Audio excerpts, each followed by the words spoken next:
नमस्कार, स्वागत है आप सभी का आपके अपने YouTube channel life science classes में। छात्रों, जैसा कि आप सभी को मालूम है कि आपकी बोर्ड परीक्षा आगामी 16 फरवरी से शुरू होने वाली है और इस समय आपकी प्रयोगात्मक परीक्षाएं चल रही होंगी।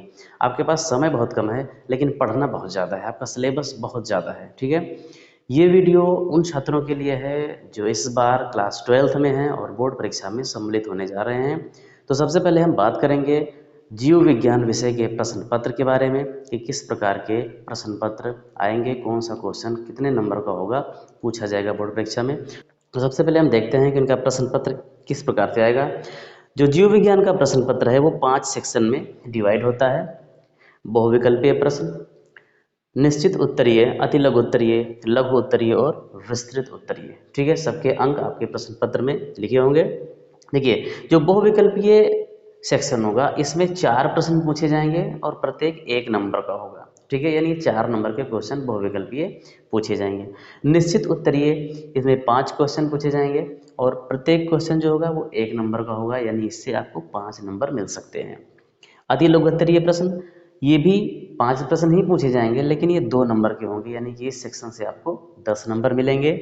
लघु उत्तरीय में 12 प्रश्न पूछे जाएंगे, सबसे बड़ा सेक्शन होता है और नंबर भी ज़्यादा है, यानी 3 नंबर का एक क्वेश्चन है। 36 नंबर के प्रश्न इस सेक्शन से आएंगे। और लास्ट में है विस्तृत उत्तरीय प्रश्न, इसमें 3 प्रश्न पूछे जाएंगे और प्रत्येक प्रश्न 5 नंबर का होगा, यानी 15 नंबर का ये सेक्शन है। तो टोटल देखते हैं तो आपकी सैद्धांतिक परीक्षा 70 नंबर की हो जाती है। ठीक है, यहाँ पर कुछ क्वेश्चंस लिखे हुए हैं, ये सबसे लास्ट के सेक्शन से, यानी विस्तृत उत्तरीय प्रश्नों के जो 5 नंबर के प्रश्न पूछे जाते हैं। 3 प्रश्न आएंगे, यहाँ पर हमने 9 प्रश्न लिख रखे हैं। इन्हीं 9 प्रश्नों में से आपके बोर्ड परीक्षा में 3 प्रश्नों के आने की 99% संभावना है। ठीक है, तो इन प्रश्नों को आप अपनी किसी कॉपी में नोट कर लीजिए। आपके पास जो भी सुविधा उपलब्ध हो, मॉडल हो, टेक्स्ट बुक हो, नोट्स हो, आप उससे इसकी तैयारी शुरू कर दीजिए। धीरे धीरे करके हम लघु उत्तरीय, अति लघु उत्तरीय, निश्चित उत्तरीय सारे प्रश्नों की वीडियो बनाएंगे और इस इन्हीं प्रश्नों से जो प्रश्न मैं बताऊंगा, अगर आप इतना ही पढ़ लेते हैं तो आगामी बोर्ड परीक्षा में आपको बहुत ही अच्छे अंक मिल सकते हैं। तो थोड़ा मैं क्वेश्चन के बारे में देख लेता हूँ कौन कौन से प्रश्न हैं। पुष्पी पादपों में लघु बीजाणु जनन का सचित्र वर्णन कीजिए, ये विस्तृत में आएगा, आपको चित्र भी बनाने हैं और उसके बारे में लिखना भी है।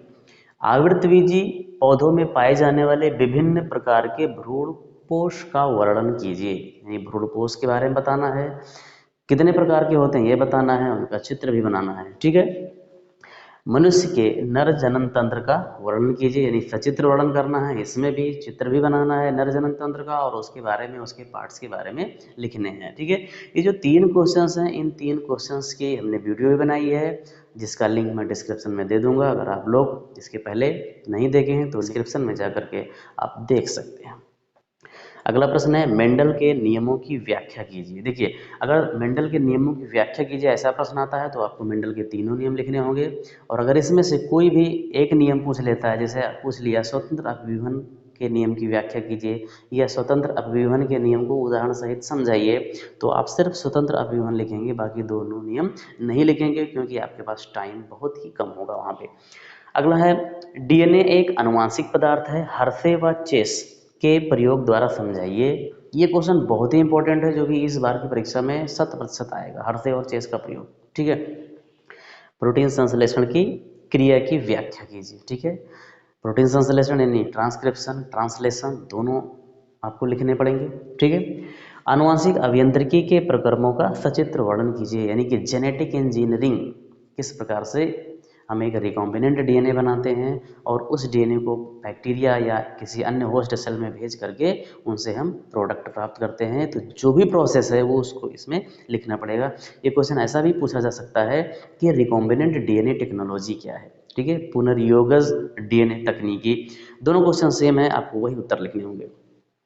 डीएनए फिंगरप्रिंटिंग क्या है, मानव हित में इसके उपयोग लिखिए। ठीक है, डीएनए फिंगरप्रिंटिंग के आपको सिद्धांत लिखने हैं, डीएनए फिंगरप्रिंटिंग की परिभाषा लिखनी है, उसकी क्रियाविधि लिखनी है और डायग्राम भी बनाना है। अगला प्रश्न है अनुकूलन क्या है, जलोद्भिद अनुकूलन का वर्णन कीजिए। जैसा कि आप लोग पढ़े होंगे, अनुकूलन 4 प्रकार के अनुकूलन होते हैं, जलोदभिद, मध्योदभिद, लवणोदभिद और एक है मरोदभिद। ठीक है, 4 प्रकार के अनुकूलन होते हैं। इसके बारे में जो जलीय अनुकूलन है इस बार 5 नंबर में आने की संभावना है, और उस चैप्टर से भी बहुत सारे ऐसे क्वेश्चंस हैं जो शॉर्ट नोट्स में आएंगे, जो कि हम लघु उत्तरीय या अति लघु उत्तरीय प्रश्नों में बताएंगे। तो इन क्वेश्चंस को आप नोट कर लीजिए और इनकी तैयारी आज से ही शुरू कर दीजिए। मिलते हैं अगले वीडियो में अगले टॉपिक के साथ। धन्यवाद।